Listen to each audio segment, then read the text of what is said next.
Ok, estamos em 2 Reis 4, porém já vamos começar uma outra história.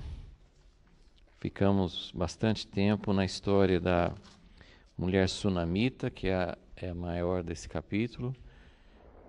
Mas esse capítulo tem quatro histórias. Já vimos a primeira sobre o azeite, que foi que encheu todas as vasilhas da viúva. Depois a sunamita, que tem 2 milagres, o milagre do filho que nasceu e o mesmo filho que ressuscitou. E aí, nesse capítulo 4 ainda tem mais 2 histórias, 2 milagres. Algumas aulas atrás nós fizemos, acho que em uma das folhas, nós fizemos uma relação parcial dos milagres de Eliseu, mas depois nós vamos ver vários outros. Então nós estamos agora no milagre 8, de número 8, que é a morte na panela. Então vamos ler, é uma historinha curta, faz parte ou tem uma sequência natural com o milagre 9 que vem logo em seguida, mas hoje nós vamos ficar nesse milagre 8. Então é 2 Reis 4, versículo 38. Eliseu voltou para Gilgal e havia fome na terra. Enquanto os filhos dos profetas estavam assentados na sua presença, disse ao seu moço: põe a panela grande ao lume e faze um caldo de ervas para os filhos dos profetas. Então um saiu ao campo e apanhar ervas e achou uma videira brava. Colheu dela a sua capa cheia de colossíntidas. Todo mundo sabe o que é colossíntidas, né? Veio e cortou-as na panela do caldo, embora ninguém soubesse o que eram. A gente também não sabe. Assim tiraram de comer para os homens. Quando começaram a comer daquele caldo, clamaram: homem de Deus, há morte na panela. E não puderam comer. Disse Eliseu: trazei farinha. Ele a colocou na panela e disse: tirai de comer para o povo. E já então não havia mal nenhum na panela. Muito simples, muito natural. Parece que eles ficaram assustados, mas parece que Eliseu não ficou. A impressão que tem, né? Que quando eles falaram com ele, e ele falou assim, como Jesus, assim, vocês estão com problema do quê, né? Chegaram, acordaram Jesus, né, quando estava naquela tempestade. Jesus, nós vamos perecer. Ele acordou assim, qual que é o problema de vocês? Cadê a fé? Né? Assim, repreendeu o vento e parou. Então, o sobrenatural é difícil a gente captar realmente essa dimensão, essa forma como Eliseu andava. E é muito, como a gente tem falado, é muito semelhante à vida de Jesus, faz muitos paralelos com a vida de Jesus. E era essa simplicidade de olhar e falar assim, tá tendo um problema aí, as pessoas estão passando mal, assim, a gente não sabe exatamente porque, assim, ele fala que eles começaram a comer e logo pararam, né? O que a gente supõe é que eles começaram a passar mal, né? Provavelmente uma cólica, sentiram mal no estômago e fala assim, homem de Deus, tem morte na panela, a gente não pode comer isso. E ele, com muita tranquilidade, com muita simplicidade, assim, ele não fala assim, irmãos, nós vamos ter que orar, vamos repreender, vamos, né, buscar, não que a gente não possa fazer isso, mas eu acho que uma das coisas que mais chama atenção nessa história é essa tranquilidade. Ele falou assim, vocês não têm uma farinha aí? Traz farinha. Jogou farinha na panela. A primeira coisa que a gente também faria seria, joga isso tudo fora. Não coma mais, pode parar, joga fora. Vamos começar tudo de novo. Não, ele pega a farinha, joga na panela e eles tiram e continuam comendo sem fazer mal nenhum. Ok, vamos voltar então no início, vamos pegar alguns detalhes aqui para a gente, pelo menos, procurar entender alguma coisa dessa história.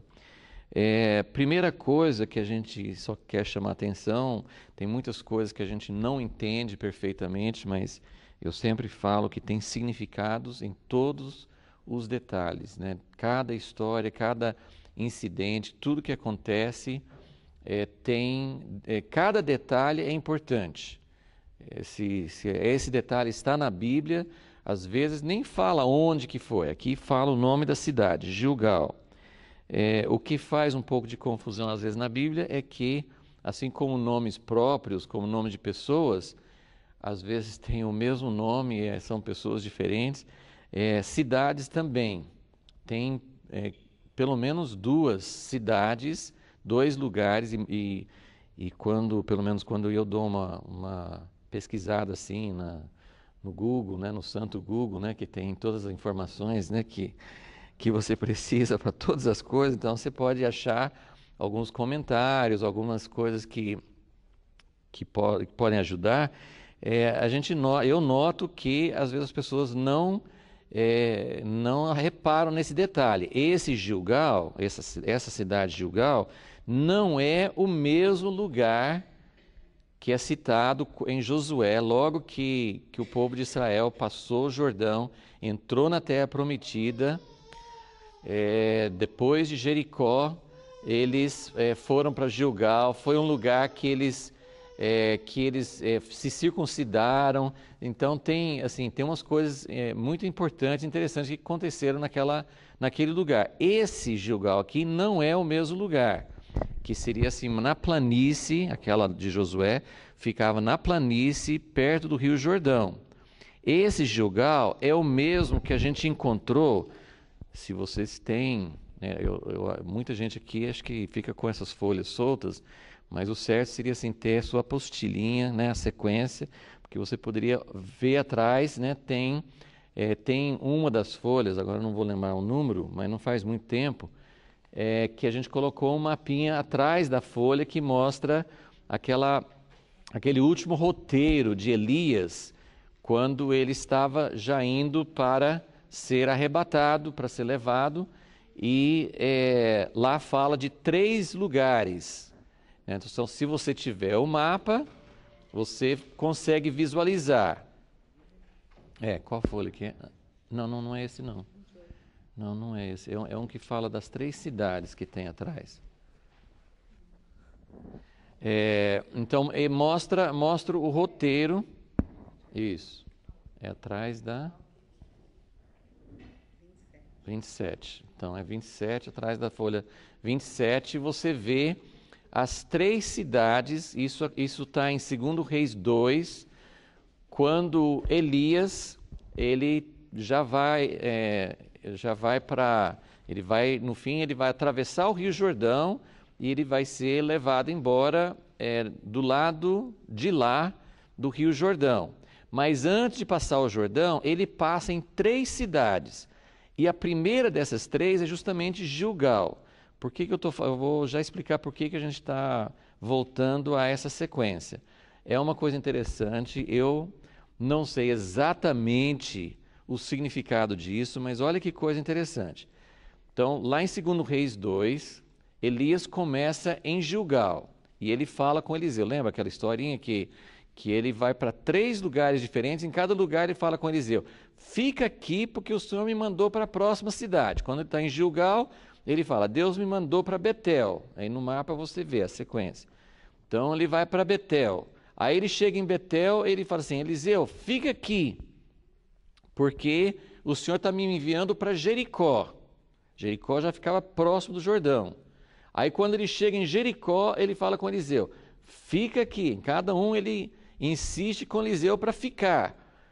E aí ele vai para o Rio Jordão, passa o Rio Jordão e depois tem o encontro com as carruagens de fogo. Em cada uma dessas cidades, aparentemente tinha filhos dos profetas, né? A gente já falou um pouco sobre eles também.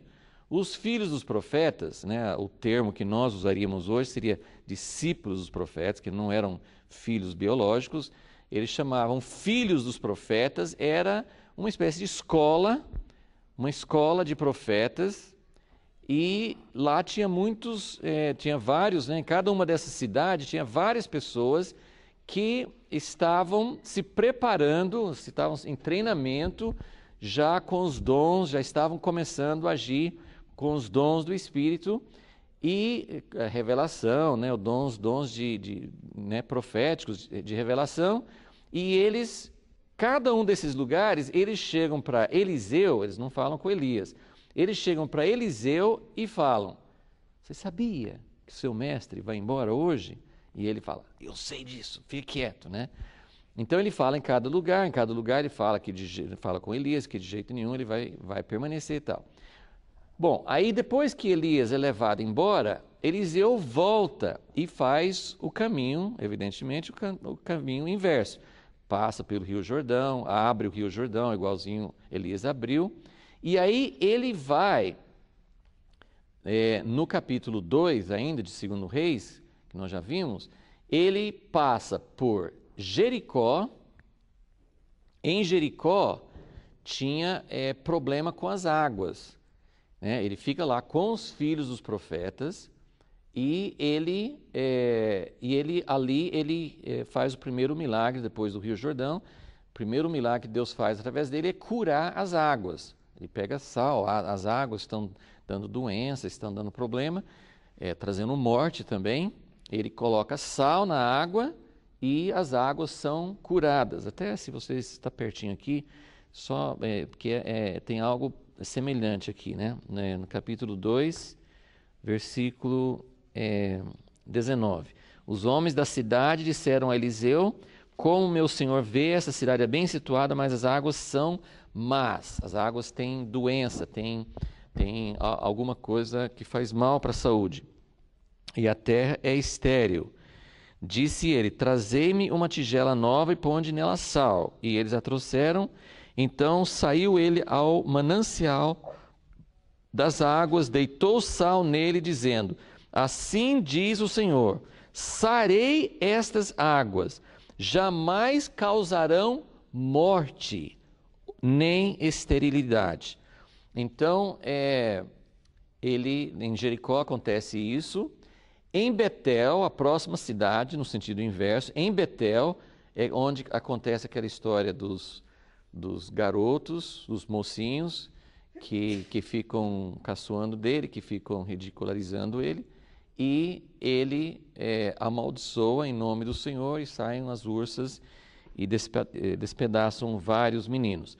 Mas nessa história, depois ele vai embora para o Monte Carmelo, vai embora. Então, qual foi, se vocês me acompanharam, qual foi a única cidade desse caminho inverso que não menciona? Ele foi junto com Elias, 1, 2, 3, Rio Jordão, né? Aí ele volta, Rio Jordão, 1, 2, né? Jericó, Betel, mas não mencionou Gilgal, que é a história onde nós estamos agora em 2 Reis 4. Como eu falei, eu não sei exatamente, eu não sei assim, qual seria o significado, mas é muito interessante. Primeiro, o fato de que, provavelmente, mesmo assim, com certeza, né, porque não faz muito tempo, em 2 Reis 2, não fala dos filhos dos profetas em Gilgal. 2 Reis 2 fala dos filhos dos profetas em Betel e em Jericó, mas não fala dos filhos dos profetas em Gilgal. Mas agora que nós estamos vendo no final do capítulo 4, ele chega para Gilgal e no versículo 4:38 fala que os filhos dos profetas estavam assentados ali na sua presença. Então, primeiro ponto para a gente observar, né? Das 3 cidades que Eliseu passou junto com Elias, antes de Elias ser trasladado, ele visitou cada uma das 2 primeiras e houve um milagre. Agora vai ter um milagre na 3ª cidade que não houve naquela primeira viagem. Isso é só, pelo menos por enquanto, é uma curiosidade. Eu não estou associando assim um significado especial, mas com certeza tem algo que Isso não é uma coisa por acaso, ok? A segunda coisa que a gente quer observar sobre essa história é a seguinte, sobre os filhos dos profetas. No versículo 38, 4:38, fala assim, que os filhos dos profetas, aí vai variar um pouquinho de tradução para tradução, mas fala assim, os filhos dos profetas estavam assentados na sua presença. Esse verbo assentar, né, significa sentar mesmo, só que algumas traduções colocam estavam reunidos ou estavam junto com ele, mas assim, o verbo é sentar. Essa palavra no hebraico pode ser traduzida de várias formas, né, até como habitar, mas existem vários lugares onde, até no Novo Testamento, que a gente vê assim, que um grupo de profetas, um grupo de, na verdade, discípulos dos profetas, aqui eles estavam assentados. Isso não, assim, essa palavra não denota apenas uma posição física, estavam sentados juntos jogando conversa fora, não.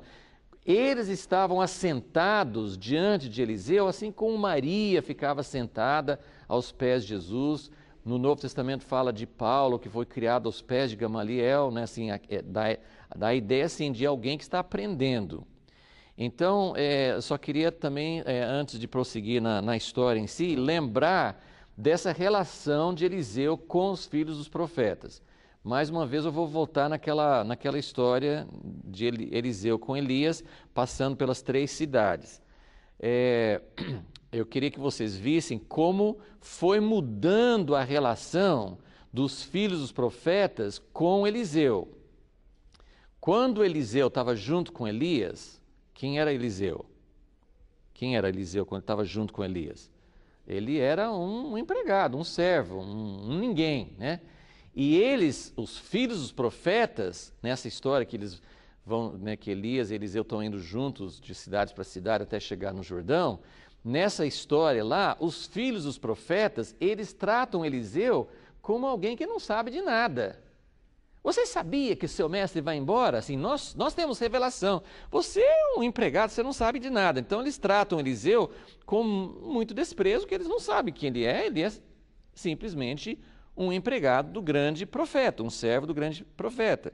Então eles falam com Eliseu naqueles momentos lá como alguém que é inferior a eles, porque eles têm revelação, eles sabem, e eles acham que Eliseu não sabe. Okay? Esse é o primeiro degrau do relacionamento dos filhos profetas com Eliseu. Aí quando Elias vai embora, e Eliseu volta e pega a capa de Elias e bate no Rio Jordão, e o Rio Jordão abre, aí quando Eliseu se encontra novamente com os filhos dos profetas já falam um pouco diferente. O espírito de Elias está sobre Eliseu. Só que ainda tem uma história meio interessante ali. Não sei se vocês estão lembrando. O que eles falam mais ali? Quando, né, Elias acabou de voltar, Elias acabou de ir embora, ele abriu o Rio Jordão, e aí ele encontra com os profetas, os filhos dos profetas. O que eles falam? Eles falam, o espírito de Elias está sobre Eliseu, mas e depois? Vão procurar Elias, porque pode ser que o Senhor levou num redemoinho, mas não conseguiu chegar até lá, e ele caiu de novo, e a gente precisa acudir. E aí Eliseu fala assim, de jeito nenhum, não precisa. Mas eles insistem, eles não respeitam a autoridade de Eliseu. Eles estão percebendo que o espírito de Elias está sobre ele, mas eles não respeitam. E eles ficam insistindo, mas vamos procurar. Eliseu falou assim, não precisa, não precisa. Aí no fim fala assim, que eles insistiram tanto que Eliseu falou assim, então procurem. E eles vão procurar e obviamente não acham nada. Então, melhorou um pouquinho, eles reconhecem que o espírito de Elias está sobre ele, mas eles ainda não reconhecem em Eliseu a autoridade, né? Eles não reconhecem. Então, aí depois disso, né, capítulo 3 não menciona os filhos dos profetas, nesse capítulo 4 a primeira história foi de uma viúva dos filhos dos profetas que Deus multiplicou o azeite. A sunamita não tem nada a ver com os filhos dos profetas. Então agora, na verdade nós estamos vendo uma outra situação, porque agora os filhos dos profetas estão assentados aos pés, aqui não fala aos pés, mas a ideia é essa, eles estão assentados aos pés de Eliseu.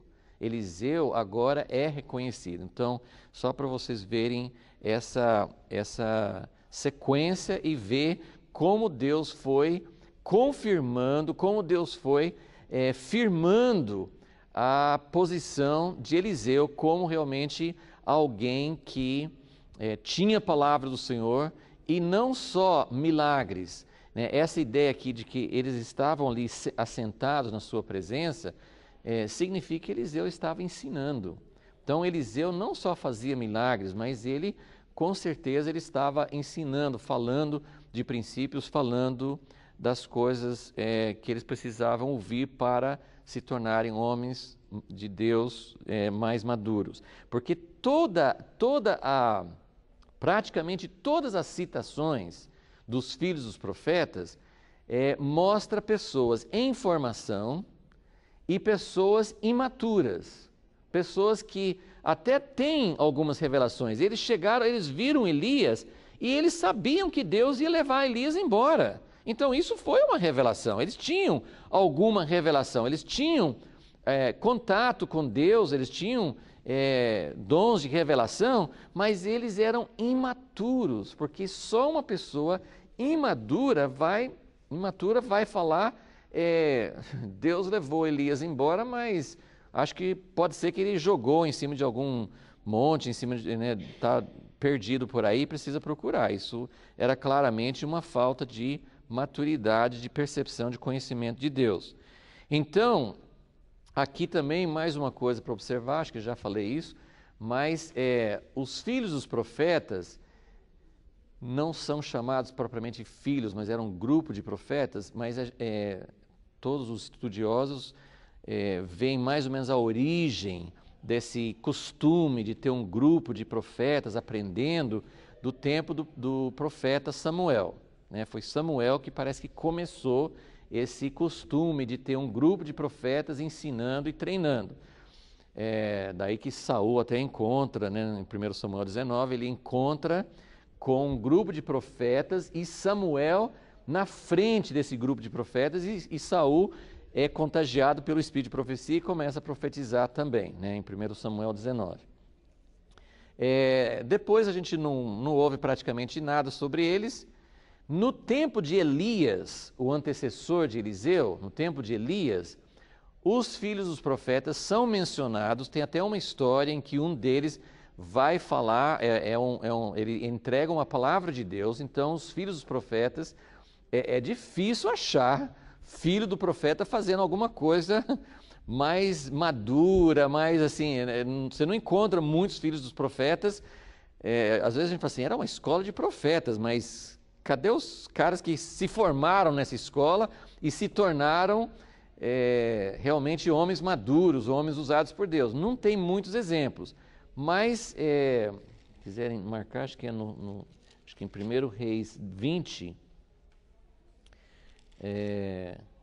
em 1 Reis 20, conta a história de um filho dos profetas que levou uma palavra de Deus para Acabe. Então, aqui acho que é um dos raros exemplos em que um filho do profeta fez uma coisa realmente dirigido por Deus. Mas o que a gente quer notar é o seguinte, Elias, o profeta Elias, ele sem dúvida alguma conhecia os filhos dos profetas. Se ele parava, porque nessa última viagem, Gilgal, Betel, Jericó, que ele passou, provavelmente, a Bíblia não fala assim se ele ficou lá uma noite, mas é provável que sim, cada lugar que ele ficava, ele falava com Eliseu, fica aqui, provavelmente ele ficou a noite lá. E provavelmente ele ficou com os filhos dos profetas. Mas Elias, ele era um profeta muito solitário. Você não vê Elias passando tempo com os filhos dos profetas, ensinando. Isso não era a característica, não era o jeito. Ele conhecia, provavelmente tinha alguma interação, mas Elias era muito sozinho, estava sempre sozinho, ele não ficava muito assim com essas comunidades. Eliseu é totalmente diferente. Eliseu, ele vai de lugar em lugar e ele fica bastante, aqui principalmente desse ponto onde nós estamos, segundo Reis 4 para frente, nós vamos ver várias histórias com os filhos dos profetas, mostrando que os filhos dos profetas, eles formavam, inclusive essa história, né, tem um grupo grande dos filhos profetas ouvindo Eliseu. Nessa história da morte da panela não fala em números, mas a próxima história, no mesmo capítulo que fala do pão que foi multiplicado, fala que o pão que chegou precisava alimentar 100 pessoas. E depois, mais na frente, principalmente no capítulo 6, dá realmente a entender que eles moravam todos juntos. Então era uma comunidade, porque no capítulo 6, aquela história do machado que caiu na água, eles iam construir um lugar maior porque não estavam cabendo na casa onde eles moravam. Então tudo isso aqui é uma coisa interessante para a gente sentir, porque a Bíblia às vezes não descreve muitas coisas que a gente gostaria. Né? Você não ia querer saber assim, como que era a vida, né, um dia típico na vida de Elias ou Eliseu, né, descrever a vida deles, como é que eles faziam, como é que esses filhos dos profetas agiam. A gente queria mais detalhes, e não tem, então a gente tem que catar aqui e ali assim, alguns detalhes para ajudar a gente a formar um quadro. Mas então a gente vê o seguinte: Elias, eu tenho falado isso, Elias falava muito com o rei, com os dirigentes, Acabe, Jezabel, o filho de Acabe, né? Ele se dirigia muito aos governantes. E as histórias de Eliseu são contadas da perspectiva do povo comum. Vai falar dos reis, já falou uma vez no capítulo 3, vai mencionar os reis, o rei de Israel, o rei da Síria, menciona alguma coisa sobre os governos. Eliseu é um homem que também entrega palavras aos governantes, mas a maioria das histórias são histórias que tratam do povo e especialmente dos filhos dos profetas. Em terminologia moderna, os filhos dos profetas eram a igreja de Eliseu.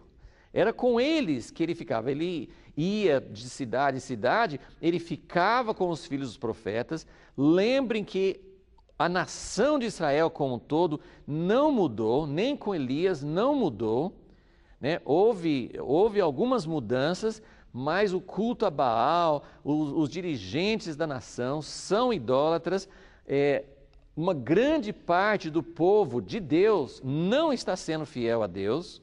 Então, Eliseu, ele lida muito com as pessoas que são fiéis. A sunamita não tem nada a ver com filhos de profetas, então ele trabalha também com outras pessoas, mas ele trabalha ele lida muito com pessoas remanescentes, né? As pessoas que no meio daquela nação idólatra, no meio daquilo que estava acontecendo, havia um povo fiel, como Deus falou com Elias, tinha 7.000, quem sabe no tempo de Eliseu já tinha mais de 7.000, né? Não sabemos, quem sabe tinha mais ainda, né, de pessoas que estavam sendo fiéis a Deus. Então o quadro dos filhos dos profetas, resumindo, eles eram pessoas sendo treinadas para o ministério, para revelação, para andar com Deus.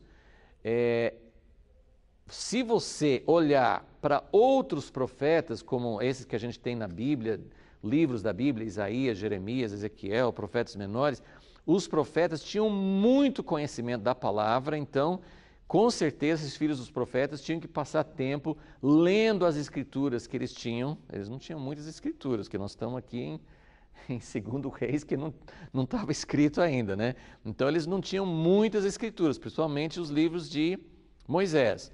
Mas eles tinham que conhecer as escrituras, eles tinham que conhecer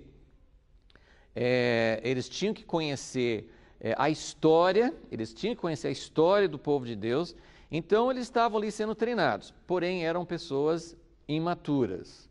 Mas por outro lado, eles eram a comunidade das pessoas fiéis a Deus.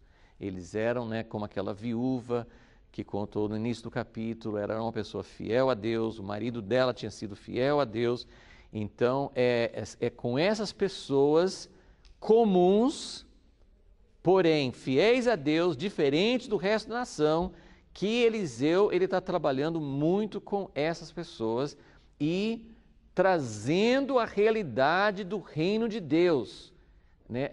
Estamos vendo em milagre após milagre, Deus restaura as águas que estavam com contaminação, Ele restaura, resolve o problema financeiro da viúva. Agora vai acontecer também esses 2 milagres com esse grupo de profetas. E a terceira circunstância que a gente tem aqui no versículo 38 é que havia fome na terra. Fome, quando fala fome, geralmente é falta de chuva, geralmente. Né? Depois vai falar sobre fome, às vezes tem fome porque a cidade está sendo sitiada, não entra comida, mas geralmente quando fala fome é porque não havia chuva, não tinha como ter as plantações e as colheitas. Outra diferença entre Elias e Eliseu, porque Elias chegou para o rei Acabe e falou assim, vai ter fome, não vai ter chuva enquanto eu não falar. Se Eliseu falou isso em alguma ocasião para o rei, não está registrado. Mas eu queria que vocês só passassem rapidinho para capítulo 8. Depois nós vamos ver melhor essa história, mas é só para fazer essa ligação com a fome. Porque nós acabamos de estudar a história da Sunamita e o capítulo 8 de 2 Reis, ele conta mais um detalhe na vida dessa Sunamita. 2 Reis 8:1. Ora, Eliseu havia dito à mulher, cujo filho ele restaurara a vida, levanta-te e vai, tu e a tua família, e mora onde puderes, porque o Senhor chamou a fome, a qual virá à terra por 7 anos. Aí ela se levanta e vai para a terra dos filisteus. Depois a gente vai olhar essa história, mas eu só queria mostrar essa questão da fome. Eliseu, se é a mesma fome, não posso garantir, mas parece que sim, se é a mesma fome que está falando nesse capítulo 4, inclusive faz sentido, né? Porque ele acabou de ressuscitar o filho da mulher sunamita e logo em seguida já fala dessa fome, e ele também tinha falado com a mulher sunamita, vai embora porque vai ter fome na terra durante 7 anos. Então também é muito interessante, porque Eliseu aparentemente não avisa o rei como Elias, mas ele fala com as pessoas comuns. Né? Ele falou com a sunamita para fugir, e aqui nessa história nós vamos ver como Deus providencia comida no tempo dessa fome. Okay? A fome era uma das coisas que Deus predisse através de Moisés. Se vocês não forem fiéis, se vocês não seguirem o meu caminho, aí vai ter peste, vai ter inimigos, vai ter fome. Então é uma das coisas que viria sobre a terra, viria sobre o povo, por consequência deles não estarem sendo fiéis a Deus. No tempo de Elias, houve uma fome por 3 anos e meio. Qual que é o dobro de 3 anos e meio? 7 anos. Então, eles, como nação, eles não se arrependeram com 3 anos e meio de fome. No tempo de... Tudo com Eliseu é dobrado, né? Tem o dobro de milagres, tem várias coisas que é o dobro, né? A fome também foi dobrada, né? Ele, no tempo de Eliseu, então, teve 7 anos de fome. Ok, então agora, voltando para 2 Reis 4... vamos olhar o que realmente aconteceu aqui nesse episódio. Então, eles estavam, durante um bom período, provavelmente, ouvindo Eliseu falar, ensinar. Só que chegou uma hora que precisava de comer, né? Ainda bem que o profeta também precisa comer, né? E ele falou assim... Ele disse ao seu moço. Agora, o moço dele, até onde nós sabemos, é Geazi, mas ele não dá o nome aqui, mas provavelmente ainda era Geazi, porque não tinha acontecido o problema, a não ser que esteja fora de sequência, que também a gente não sabe, mas eu não sei porque não dá o nome para o nome Geazi aqui, mas de qualquer forma ele tem um moço, tem um servo, e ele fala: põe a panela grande ao lume e faz um caldo de ervas. Algumas traduções falam, porque essa palavra pode ser cozido, cozinhado. Aqui fala assim, um caldo de ervas, mas normalmente, né, o cozido tem carne. Agora, pode ser que eles não, porque como estavam com fome na terra, pode ser que eles nem tivessem carne, não menciona. Mas eles tinham que fazer alguma coisa e né, não sei se eles já tinham alguns ingredientes na casa, mas pelo menos um deles, versículo 39, saiu ao campo para apanhar ervas e achou uma videira brava.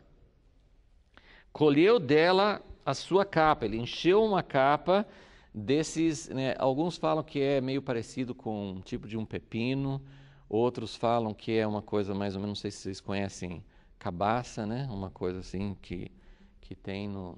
assim, era alguma coisa que, pelo menos, tinha muito semelhança a algo que podia ser comestível, né? Mas aqui fala que eles mesmos, no final do versículo 39, ele colheu, veio, cortou, colocou na panela, mas nem ele nem as outras pessoas sabiam o que era. Que era aquilo que ele estava colocando na panela, né? Muito perigoso fazer isso, não sabe o que é, pode não ser uma coisa boa. Então, aí aconteceu isso, eles tiraram de comer para os homens, e quando começaram a comer daquele caldo, clamaram: homem de Deus, há morte na panela, e não puderam comer. Então, como já falei no início, assim, a primeira coisa que chama atenção é essa naturalidade.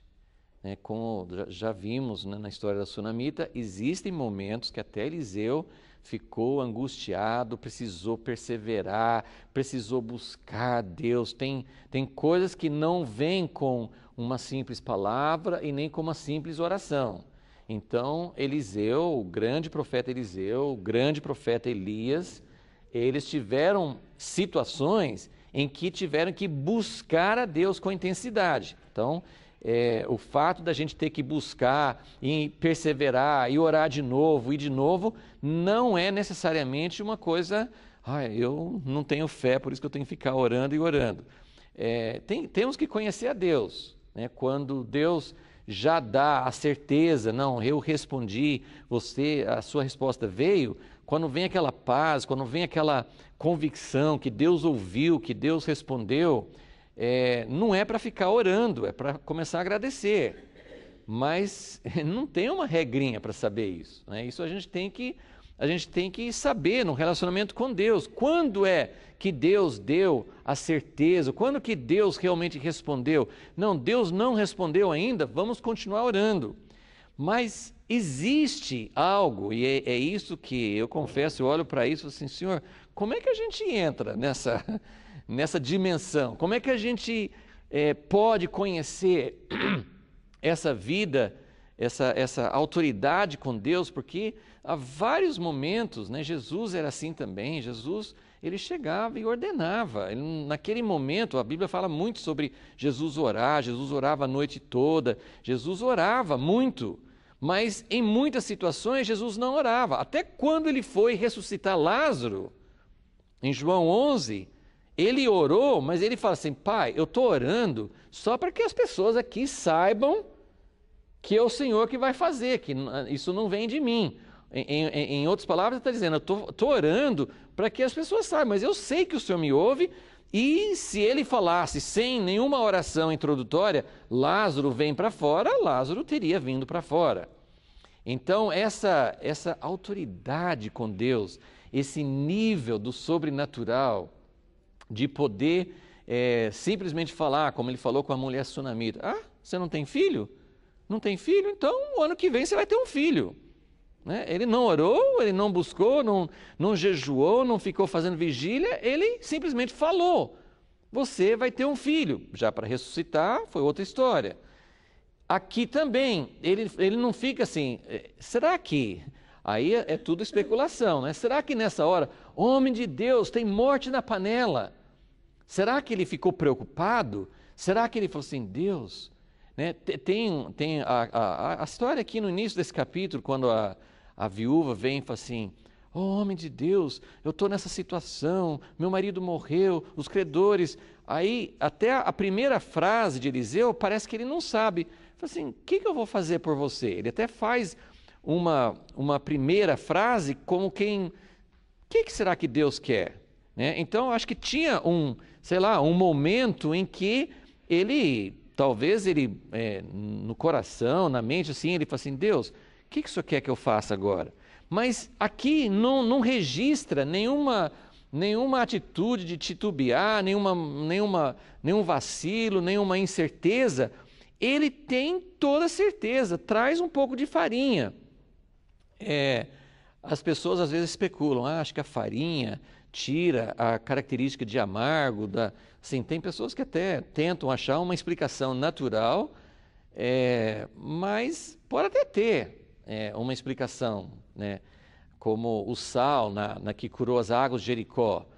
O sal tem uma função de matar bactérias, alguma coisa assim, mas a gente sabe que provavelmente a quantidade era totalmente... Imagina assim, um punhadinho de sal numa vasilha, jogando na fonte da água, e isso purificou todas as águas daquele rio. Não tem. Pode ter um significado espiritual daquela substância, mas em parte, por exemplo, Jesus usava barro para colocar nos olhos do cego. Será que tem alguma explicação científica, né, que o barro podia ajudar o homem a enxergar? Né? Agora, é interessante que Deus pode curar, seja curado em nome de Jesus, e não usar barro, não usar farinha, não usar nenhuma substância, mas muitas vezes Eliseu usava, várias vezes ele usava, e aquilo poderia ter um significado espiritual, mas na verdade era um contato de fé. Era ali assim, vai colocar isso, mas o que vai curar não é o sal, o que vai resolver o problema do veneno não é a farinha em si, é a palavra de Deus, né? Porque ele nem faz um pronunciamento, assim diz o Senhor, acabou o problema. Ele colocou farinha e falou assim: ó, pode comer. Se coloque no lugar das pessoas que estavam talvez se contorcendo com dores, e ele fala assim: agora coma, porque tem um pouquinho de farinha na panela, eu vou comer de novo para me fazer mais mal ainda, né? Porque existem substâncias que um pouquinho faz você se sentir mal, e um pouquinho mais mata, né? Então, vou continuar comendo isso aqui? Não, eles comeram. Eu até imagino que quem estivesse passando mal comeu e ficou também sem dor alguma. Então, primeiro assim, esse aspecto da cura através de algo que Deus usou, um instrumento, uma substância, uma coisa... as pessoas associam isso muito com uma superstição, né? Tem coisas que são feitas com fé que podem ser usadas, né? Acho que, não sei se eu já mencionei outras vezes, mas eu sei que alguns evangelistas falam assim: você está na sua casa, pega um pouquinho, põe a água, coloca em cima da televisão, nós vamos orar agora. Meu pai trabalhava nesse jornal, O Arauto da Sua Vinda, ele trabalhava na sede lá desse ministério nos Estados Unidos, e ele via, não era nem porque alguém falava, faça isso, mas eles recebiam cartas, pessoas na África, por exemplo, assim, eu peguei um pouco do jornal, O Arauto da Sua Vinda, e colocava na água, fazia um tipo de chá de jornal, né? E tomava aquele chá e saravam, né? Então, assim, tem coisas que são feitas de uma maneira errada, como se fosse um feitiço, como fosse uma coisa assim, né, supersticiosa, como se aquilo fosse, sabe, assim, se você começa a pensar, puxa, esse jornal, ou eu vou pegar uma folha da Bíblia, ou, né, assim, as pessoas podem, assim, tem um poder nisso aqui. Se a gente começar a pensar nisso, está errado, né? Paulo usava lenços, não foi isso? No livro de Atos, Paulo usava lenços que ele orava e entregava para as pessoas, levava para outras cidades e as pessoas eram curadas. Pedro, as pessoas ficavam na sombra e vai assim, né? Então tem muitos instrumentos, né? A mulher com fluxo de sangue chegou para Jesus e colocou a mão dela na roupa, né? A roupa de Jesus não cura ninguém, mas ela cria, e a fé dela era na pessoa de Jesus. Então é uma linha perigosa, mas ao mesmo tempo Deus usa. Um outro exemplo que nós temos é em Êxodo 15, logo que o povo de Israel, saindo do Egito, passou pelo Mar Vermelho, eles chegaram num lugar que tinha água amarga. E Deus falou com Moisés, aí tem uma árvore, corta essa árvore e coloca na água. Então são vários exemplos de coisas que Deus usa. Deus pode falar assim, eu declaro, assim diz o Senhor, essa água não é amarga mais. Mas muitas vezes ele usa alguns instrumentos. Até na Nova Jerusalém, diz que tem árvores cujas folhas servem para a cura das nações. Olha que coisa interessante. Então, Deus usa instrumentos, né? Deus usa coisas naturais, mas baseado na palavra de Deus. Bom, só para a gente, então, concluir, a coisa mais importante dessa história toda é esse poder sobrenatural do reino de Deus.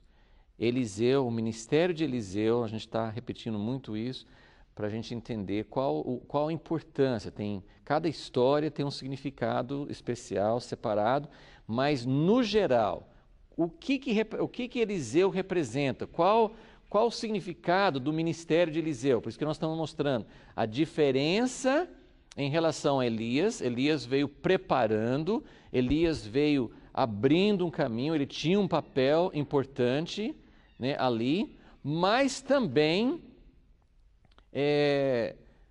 Eliseu, embora fosse assim, completando o ministério de Elias, Eliseu tinha algo diferente, tinha uma demonstração diferente.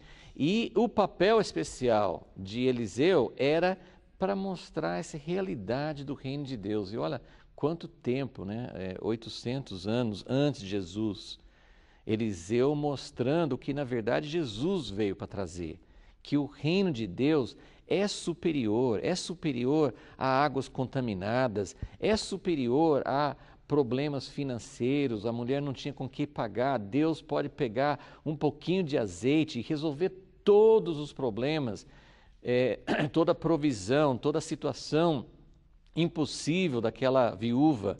Agora tem um caldo venenoso, tem um caldo que tem ervas, tem algo que está fazendo muito mal. O reino de Deus, ele usa uma coisa natural, ele pega uma coisa natural, ele pega farinha que não tem nada diferente de outras farinhas, ele pega uma farinha, coloca dentro da panela e fala, pode comer, e todo mundo comeu bem. Então o reino de Deus a gente não vive todas as pessoas, ninguém trabalha mais porque todo mundo pode usar o azeite na sua casa para se multiplicar. Não é assim. Mas nos momentos em que tem necessidade, ninguém fala assim, bom gente, pode comer o que vocês quiserem aí do mato, porque se fizer mal, não vai fazer mal para vocês, né? É como a tentação de Satanás para Jesus. Ele chegou para Jesus e falou assim, você está no pináculo, pode pular, porque o texto bíblico em Salmo 91 fala que você pode pular e os anjos vão te guardar. E Jesus falou assim, não tentarás o Senhor teu Deus. Então a gente quer entender, o reino de Deus nos abre uma dimensão sobrenatural. Nessas situações onde tem necessidade, O reino de Deus é muito claro. Eliseu, eu estou falando com vocês e eu estou querendo entender por que essas coisas não acontecem na nossa vida. Né? Por que não acontece? Ah, mas isso aí foi uma coisa especial. Peraí, daqui um pouquinho nós vamos ler o que está escrito no Novo Testamento. No Velho Testamento foi um caso isolado. Como eu já falei, não temos nem outros exemplos no Velho Testamento, temos muitos exemplos de milagres, mas não existe um outro exemplo de um homem como Eliseu que andou entre as pessoas comuns, aparentemente milagres, sem um propósito para tirar o povo do Egito ou para manifestar a glória de Deus para algum governante. Não, essas aqui são coisas do dia a dia, cotidianas, pessoas que de outra forma parece que não são chamados especialmente para trazer o plano de Deus de uma forma diferente. São coisas cotidianas e foi isso que Jesus fez. Ele andou entre o povo, trazendo libertação da opressão, trazendo a dimensão do reino de Deus de uma forma muito natural. Agora, é claro que também nem todo mundo, né, assim, essas coisas não aconteciam da forma que alguém quisesse, na hora que alguém quisesse. Depende de Deus. Vocês entendem? É difícil entender isso. Eliseu olha para essa situação com muita naturalidade. Claro que não é para não ter discernimento. Até assim, um parênteses, assim, eu acho que as histórias podem ter o objetivo principal, mas tem algumas coisas que fazem parte, mas não são o centro da história. Então, por exemplo, uma coisa que você pode tirar dessa história é que os filhos dos profetas não eram ainda pessoas maduras. Então, o fato de que um deles foi lá no campo e colheu um fruto lá que não fazia bem, isso pode ser, acho que não é o centro da história, mas poderia ser também entendido como assim, olha, esse moço não tinha discernimento, porque se ele é filho do profeta, se ele é um discípulo, se ele é um profeta em formação, ele tinha que saber que esse fruto, que essa planta vai fazer mal. Ele não sabia. Então isso pode representar espiritualmente uma alimentação. Tem fome, as pessoas estão procurando alimentos, né? Você pode fazer essa aplicação espiritual. Hoje a igreja está com muita abundância, ao mesmo tempo que tem muita abundância hoje de Bíblias, né? A gente está falando agora de Bíblias de estudo. Até fizemos uma edição da revista sobre isso. Tem tantas Bíblias de estudo que as pessoas ficam perdidas. Qual que é melhor? O que eu uso? Tem livros, tem literaturas, tem na televisão, tem igrejas em toda esquina. Assim, tem abundância, tem muita abundância. Mas quando você tem fome de algo de Deus, eu não estou falando isso com crítica, mas quando você tem fome de ser alimentado por Deus, você não tem dificuldade para achar? Está difícil de achar algo que realmente alimente. E eles estavam numa fome, só que o filho do profeta saiu para buscar comida para os demais e ele trouxe uma coisa venenosa. Então tem muito veneno nas panelas que estão alimentando o povo de Deus, né? Então isso seria uma das aplicações, né? Mas vamos ler aí no Novo Testamento agora, só para a gente primeiro fazer essa aplicação literal que eu acho que cabe aqui. Eu sei que tem testemunhos mais modernos, recentes, de pessoas que comeram. Eu agora não me lembro dos detalhes, mas eu lembro de ter lido, não sei se foi na Indonésia, algum país que o pessoal foi para evangelizar e as pessoas da aldeia deram comida envenenada para o pessoal morrer e eles comeram, não aconteceu nada. E você imagina a reação das pessoas, né, que assim, vocês comeram e não morreram, né? Assim, daí Imagina a abertura que eles tinham depois para ouvir o que as pessoas ensinam. Isso tem acontecido não só em tempos bíblicos, né? Mas vamos ler o que Jesus fala em Marcos 16.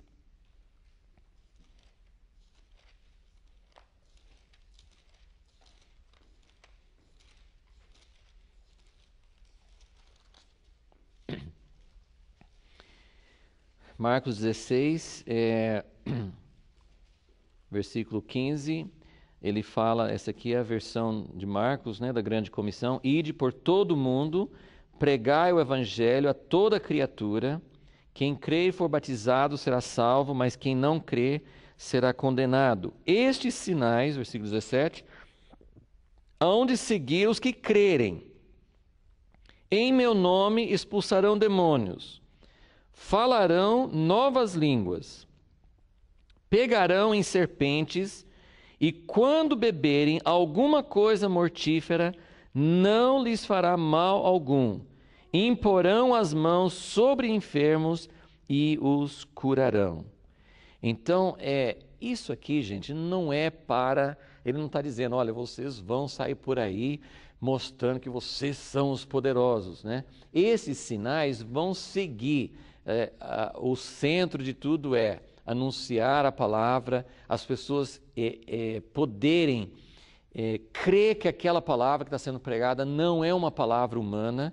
Então, o reino de Deus, como a gente tem enfatizado, o reino de Deus, para ser chamado reino de Deus, precisa ter o sobrenatural, a partir do nascimento de novo, que é uma coisa sobrenatural. Nós precisamos ver conversões sobrenaturais. A conversão, a fase que nós estamos vivendo no Brasil, é muito boa no sentido assim, qualquer pessoa abre uma igreja e vem um monte de gente, parece que tem gente para todas.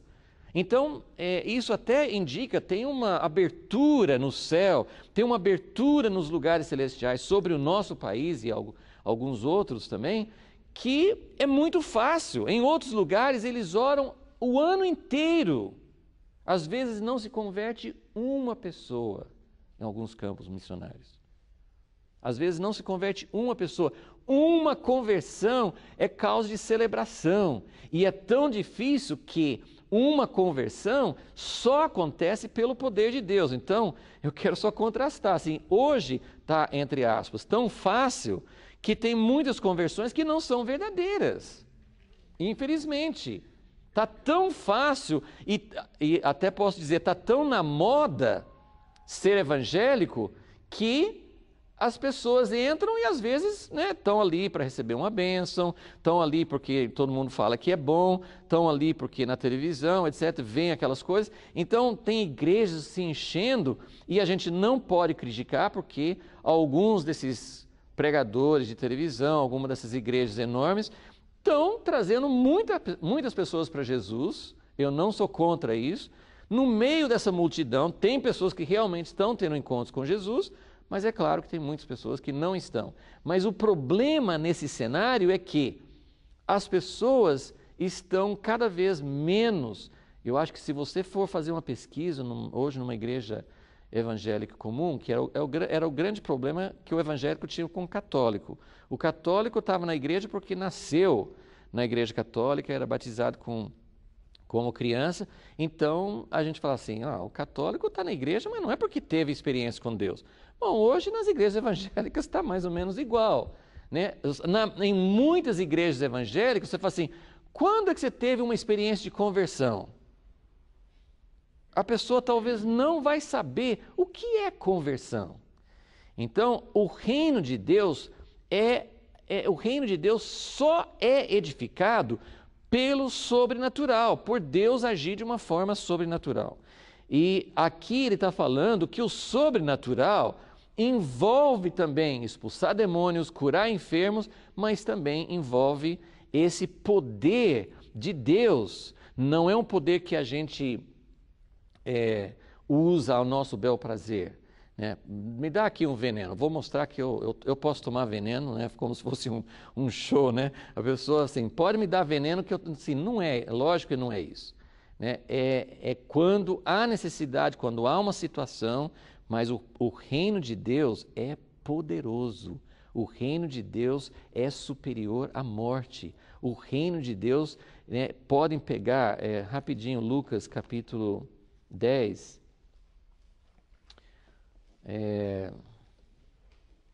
Lucas capítulo 10, versículo 19, só para ele fala com 70. Eu vos dei autoridade para pisar serpentes e escorpiões e toda a força do inimigo, e nada vos fará dano algum. Então, isso é o que ele está, essa autoridade, essa é a autoridade do reino de Deus. Então, como eu disse, isso não foi uma coisa que só aconteceu com Eliseu, ou que só poderia acontecer em alguns casos muito raros. Isso é o que Jesus trouxe. Jesus trouxe este reino. Se nós não estamos vivendo nessa dimensão, nós não estamos usufruindo o que Jesus veio para trazer na primeira vinda. Isso aqui não é coisa para esperar a segunda vinda para poder ter essa experiência, né? Então, a gente lembra também de Paulo, quando ele estava indo para Roma, né, naquele naufrágio, ele ficou numa ilha, foram fazer uma fogueira e uma cobra pegou no braço de Paulo. E, assim, essa naturalidade, né, assim, você não tem vontade, assim, sabe? Olha, né, os nativos, o povo daquela ilha, falam assim, ele deve ter algum problema, né? Porque ele se salvou do naufrágio, mas a cobra pegou ele aqui, né? Então ele deve, né? Os deuses estão irados com ele. Aí Paulo falou assim, pegou o braço e falou assim, fez assim e a cobra, né, saiu do braço dele, assim. É muita naturalidade, é muita simplicidade. Eu estou vivendo no reino de Deus. Nada poderá me fazer mal algum.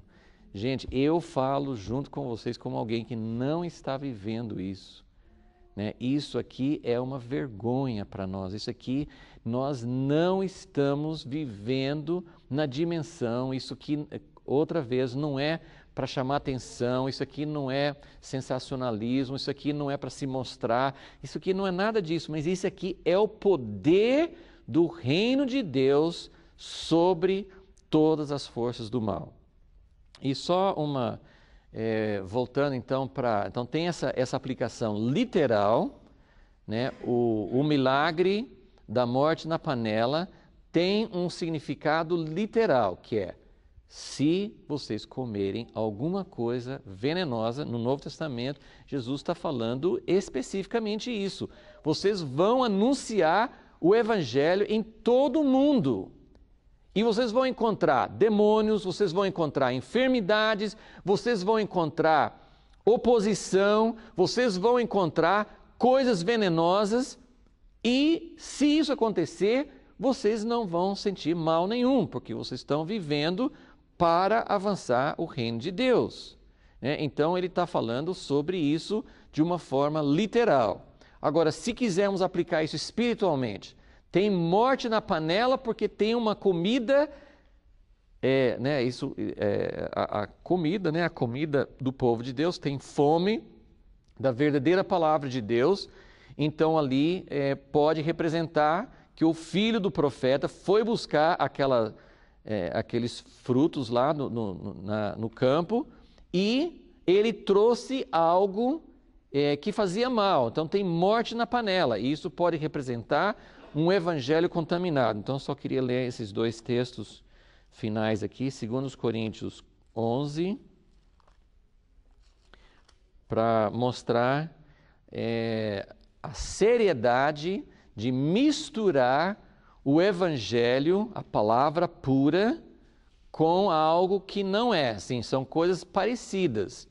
Com toda certeza, esse fruto que ele achou no campo, ou parecia um pepino, ou alguma outra fruta que ele conhecia, era muito semelhante.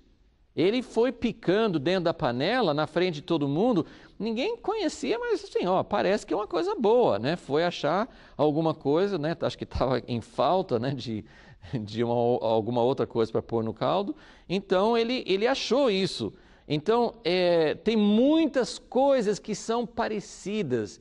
E isso eu falo com muito temor, porque não é para a gente se tornar crítico, para a gente achar que todo mundo, tem pessoas que assumem uma posição tão crítica em relação à igreja, que qualquer coisa que tem que não bate com sua doutrina, com seu padrão de pureza, você nem quer saber, assim, essa igreja está errada, aquela está errada, aquela está errada. E, aí você vai acabar ficando sozinho, porque você vai... Eu vejo alguns grupos que são... que têm, assim, uma missão, com certeza não dada por Deus, uma missão que eles assumiram, de ficar apontando heresia em tudo quanto é coisa. Né? E assim, lógico que eles acham algumas coisas que são heresias mesmo, mas eu já vi esses grupos apontarem heresias nas coisas mais maravilhosas que tem de Deus. Né? Então, muito cuidado com esse tipo de coisa. Mas 2 Coríntios 11, versículo 3, diz o seguinte: mas temo que, assim como a serpente enganou a Eva com a sua astúcia, assim também sejam de alguma sorte corrompidos os vossos entendimentos e se apartem da simplicidade que há em Cristo. Paulo tinha um zelo, ele tinha uma paixão, ele falava assim, ele não tinha medo de falar que existem falsificações. Então, se por um lado a gente não deve ficar fazendo sectarismo, rejeitando pessoas que têm algumas coisas diferentes da gente, por outro lado, Paulo, ele falava com muita veemência contra coisas que pareciam o evangelho e não eram. Então, ele fala no versículo 4, pois se alguém for pregar-vos outro Jesus que nós não temos pregado, ou se recebeis outro Espírito que não recebestes, ou outro Evangelho que não abraçastes, de boa mente o suportais. Aí vamos só virar uma folha ou duas para Gálatas capítulo 1, e ele fala mais ou menos a mesma coisa no versículo Gálatas 1:6. Admira-me que tão depressa estejais passando daquele que vos chamou na graça de Cristo para outro evangelho, o qual não é outro, mas há alguns que vos inquietam e querem transtornar o evangelho de Cristo. Mas ainda que nós mesmos, olha, ele tinha tanta convicção da verdade que ele tinha passado, que ele não fala só de outros, né? Pode até parecer uma presunção. Paulo, só você que tem o evangelho certo? Ele fala assim, olha, o evangelho que já foi pregado para vocês é o único. Agora vamos supor que daqui a um ano eu mesmo volte e venha com uma distorção. Não acredite, não me aceite. Ele fala, eu mesmo, se eu pregar outro, ele vai mais longe. Se vier um anjo, mas se for um anjo tem que ser, não. Se vier um anjo, que seja anátema, porque o evangelho, né, é aí que a gente precisa entender, não é uma questão de coisas secundárias, tem muitas coisas secundárias que não precisam nos dividir, mas a essência de como Jesus nos salvou, do amor de Deus, de quem Deus é, gente, aquilo que realmente é verdadeiro, pode ser contaminado, não só pode, mas está.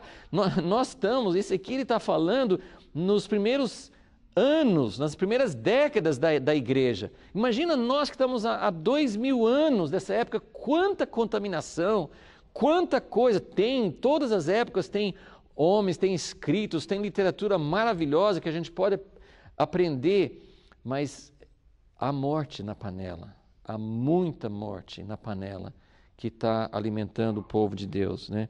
Então, ele fala duas vezes, versículo 8, se vier até um anjo, seja anátema, e aí ele fala de novo, se alguém vos anunciar outro evangelho, além do que já recebestes, seja anátema. Então, esse algumas aplicações, né, que a gente pode fazer essa aplicação mais espiritual, acho que cabe, mas principalmente acho que o milagre da panela mostra esse poder que o reino de Deus tem sobre as coisas venenosas e como Deus pode superar todas essas leis naturais. Então nós precisamos aprender a esperar, a crer e a confiar, crer que Deus vai trazer essa dimensão, desejar essa dimensão com todo o nosso coração. Senhor, nós nos colocamos diante de Ti, Senhor. Ó Deus, até hoje o Senhor também está enviando, na nossa geração, nos enviando para anunciar o Evangelho do Reino, para anunciar a vinda do Reino. E não só para anunciar, para falar que vem, mas para trazer evidências de que esse reino é verdadeiro. Este reino muda as coisas, este reino é muito mais poderoso do que o reino em que vivemos. Senhor Jesus, abre os nossos olhos, ajuda-nos, Senhor. Ó Deus, a entrar nisso que o Senhor providenciou. Jesus providenciou para nós, abriu o caminho para que nós pudéssemos viver o poder do Teu reino nas nossas vidas e no nosso trabalho para o Senhor. Que nós possamos ver este reino afetando as pessoas à nossa volta. Ó Deus, nós clamamos a Ti, em nome de Jesus. Amém.